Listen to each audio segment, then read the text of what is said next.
చూస్ country delight, live better. ఇప్పుడే country delight యాప్ని download చేసుకోండి.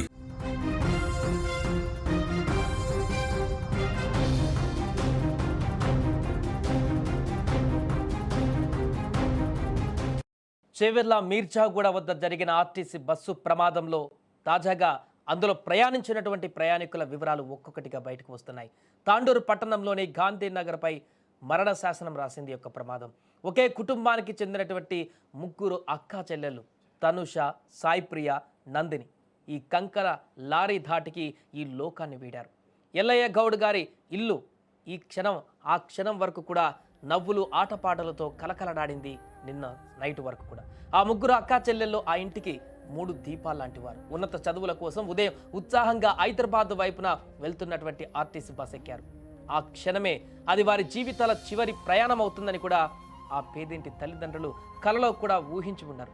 నిన్ననే కదా నా తల్లి అన్నం తిని వెళ్తా అన్నది, నా చిట్టి తల్లి నవ్వింది కదా, ఈరోజు ఈ లోకంలోనే లేకుండా పోయిందా అంటూ వారి తల్లి గుండెలు పగిలేలా రోదిస్తుంటే తాండూరు వీధులలో మిన్నంటిన ఆ శబ్దం విన్న ప్రతి ఒక్కరి కళ్ళల్లో ఇప్పుడు నీరు ఉబికి వస్తుంది. ఆ యొక్క ముగ్గురు పిల్లలు కూడా హైదరాబాద్లో చదువుకుంటున్నారు. కోటి ఉమెన్స్ కాలేజీలో 2 అక్కా చెల్లెలు చదువుకుంటున్నారు. నారాయణగూడలో బీటెక్ చదువుతుంది ఇంకొక అమ్మాయి. ఈ ముగ్గురు కూడా వారి సొంత అక్క అయినటువంటి వారి పెళ్ళి ఉంటే అక్కడికి చేరుకున్నారు తాండూరుకి. పెళ్లి తర్వాత మరలా హైదరాబాద్కు వచ్చిన తర్వాత మరలా నిన్న 2 రోజుల క్రితము మళ్ళీ ఇంటికి రావాలని అక్కడ పేరెంట్స్ అంటే తండ్రి వాళ్ళ అమ్మ పిలిచినట్టుగా చెప్తున్నారు. ఈ క్రమంలోనే నిన్న నైటు వెళ్తామన్నా కూడా లేదు, సండే కదమ్మా ఇంకొక పూట ఉండండి, మాతో పాటు ఉండండి అని చెప్పేసి ఆ తల్లి బలవంతం చేయడంతో సోమవారం ఉదయం వెళ్తామని అంగీకరించి సోమవారం ఉదయం హైదరాబాద్కు వెళ్ళేటువంటి బస్సులో ప్రయాణమయ్యారు. కానీ ఆ ప్రయాణమే వారికి చివరి ప్రయాణంగా మారుతుందని ఊహించలేదు. వారి కుటుంబాన్ని మొత్తం కూడా చిన్నాభిన్నం చేస్తుందని కూడా ఊహించలేదు. దీనికి సంబంధించి ఆ యొక్క మహిళల తండ్రి మాట్లాడుతున్నటువంటి మాటలు భావోద్వేగానికి గురి చేస్తున్నాయి. ఆయన ఆవేదనతో మాట్లాడుతున్నటువంటి తీరు అక్కడ ఉన్నటువంటి వారందరినీ కూడా కళ్ళు చెమ్మగిల్లేలా చేస్తున్నాయి. ఒకసారి ఆయన ఏం మాట్లాడారో చూద్దాం. బాబు సార్, బాబు 10th క్లాస్ ఇప్పుడు ఎగ్జామ్ రాస్తే హైదరాబాద్ లాస్ట్ అమ్మాయి పెళ్లి అయిపోయి మొన్న ఫస్ట్ అమ్మాయి పెళ్లి అయిపోయింది సార్. మొన్న 17 పెళ్లి చేసాం, పోయింది అందరు పోయింది. మళ్ళీ మా ఆమె పిలిపించింది, చదవకుండా పిలిపియకని చెప్పాను సార్. నేను పిలిపాకని చెప్తే పిలిపించే పొద్దుగా 5 గంటల బస్ ఎక్కించాను. ఎగ్జామ్స్ ఉన్నాయి, అందరూ కోటి మెస్ 2 ఉంటారు. అందులో సీట్ వచ్చింది, ఫ్రీ సీటు. మార్కుల్లో ఫస్ట్ సార్, తాండూరులో ఫస్ట్. ఇంకొక ఆమె బీటెక్ సార్, ఆమె నారాయణ కూడా ఉంటుంది సార్. హాస్టల్లో బీటెక్ లో జిమ్ చేస్తుంది, కంప్యూటర్ ఇచ్చారు. అది ఆ తండ్రి బాధపడుతున్నటువంటి తీరు. ఒకవైపు కోపం, మరొక వైపు బాధ, రెండు తన్నుకొస్తున్నటువంటి దృశ్యాలు.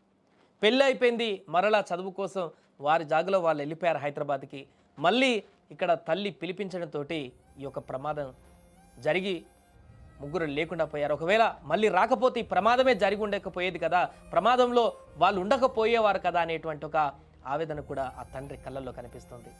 పెళ్ళి అయిపోయిన తర్వాత మరలా చదువు కోసం అని అటు పోయిన తర్వాత నిన్న మొన్న ఆ తల్లి మరలా పిలిపించిందంట. నేను అప్పటికీ వద్దని చెప్పాను, వినలేదు, అయినా కూడా తల్లి పిలిపించింది, తెలియకుండా వారు వచ్చారు ఇక్కడికి అని చెప్పేసి ఆ తండ్రి చెప్తున్నటువంటి మాటలు ఒకవైపు ఆయనలో ఉన్నటువంటి బాధ, మరొక వైపు కోపం, రెండు కూడా ఎట్ ఏ టైం తన్నుకు వచ్చేటువంటి సందర్భాన్ని గుర్తు చేస్తున్నా. ఏదేమైనా కూడా ఆ కుటుంబాన్ని మొత్తం కూడా ఒక్కసారిగా ఈ ప్రమాదం చిన్నాభిన్నం చేసింది. ఒకరు కాదు, ఇద్దరు కాదు, ముగ్గురు బిడ్డలని కోల్పోయారు ఆ తల్లిదండ్రులు ఒకే ఒక ప్రమాదంలో. ఇంకా మొత్తం 5గురు సంతానం వారికి, 4 అమ్మాయిలు, ఒక అబ్బాయి 10th క్లాస్ చదువుతున్నాడట. మిగతా 4 మొన్న ఒక పెద్ద అమ్మాయి పెళ్ళయింది. ఆ అమ్మాయి పెళ్లి కోసమే ఈ ముగ్గురు అక్కడికి వచ్చారు. మనకు ఫోటోలో కనిపిస్తున్నటువంటి ఆ ఫోటో కూడా ఆ పెళ్లిలో తీసుకున్నటువంటి ఫోటో. చాలా ఆనందంగా, కోలాహలంగా ఆ పెళ్లిలో పాల్గొని తన అక్క పెళ్లిని పూర్తిగా కంప్లీట్ చేసే వరకు ఉండి ఆ యొక్క పెళ్లిలో పాల్గొని సంభ్రమాశ్చర్యాలు ముగిసిన తర్వాత అక్కడి నుంచి తిరిగి మరలా హైదరాబాద్కు వెళ్ళిన తర్వాత మరలి ఇక్కడ రిటర్న్ వచ్చిన తర్వాత ఏర్పడినటువంటి ప్రమాదంలో అసువులు బాశారు. ఈ యొక్క ముగ్గురు మహిళలు కూడా, ఈ యొక్క యువతులు కూడా, ఒకరు డిగ్రీ ఫస్ట్ ఇయర్ చదువుతున్నారు, డిగ్రీ సెకండ్ ఇయర్ ఇంకొక అమ్మాయి చదువుతుంది, MBA ఇంకొక అమ్మాయి చేస్తుంది అని చెప్పేసి కూడా చెప్తున్నారు. ఏదేమైనా అక్కడ ఒకే కుటుంబంలో ముగ్గురు అమ్మాయిలు కోల్పోవడం అనేది ఇప్పుడు ఆ కుటుంబానే కాదు, ఆ ప్రాంతంలో ఉన్నటువంటి స్థానికులందరూ కూడా తీవ్ర దిగ్భ్రాంతికి గురి చేసింది, తీరని శోకాన్ని మిగిల్చింది ఆ కుటుంబానికి.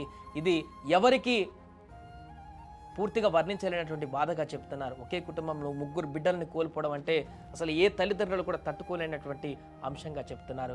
ఈ దారుణమైనటువంటి ప్రమాదంలో అన్ని కుటుంబాల కంటే కూడా ఎక్కువ తీవ్ర శోకాన్ని మిగిల్చినటువంటి ఘటన అయితే వీరికి అని చెప్పొచ్చు. 3 చేతికి వచ్చినటువంటి బిడ్డలను కోల్పోవడం పట్ల తల్లిదండ్రులు అక్కడ మార్చిరి వద్ద హాస్పిటల్ వద్ద అయితే తీవ్ర భావోద్వేగానికి గురవుతుంది. ఆ తల్లి అయితే ఆ తల్లితో పాటు వచ్చిన మిగతా బంధువులు కూడా అయ్యో ఇలాంటి పరిస్థితి వచ్చింది, పొద్దున వరకు కూడా బాగున్నారే, అలా అల్లారుముద్దుగా ఉండేటువంటి పిల్లలు ఇప్పుడు చనిపోవడం ఏంటి, మేము అసలు ఊహించలేకపోతున్నాం అంటూ కూడా అక్కడికి వచ్చిన వారందరూ కూడా తమ యొక్క ఆవేదనను వ్యక్తపరుస్తున్నటువంటి సందర్భం అయితే ఉంది. ఏదేమైనా కూడా ఈ యొక్క ప్రమాదం చేవేళ్లలో జరిగినటువంటి ఈ పెను ప్రమాదం ఒక కుటుంబంలోని 3 ఆడపిల్లని బలి తీసుకుంది.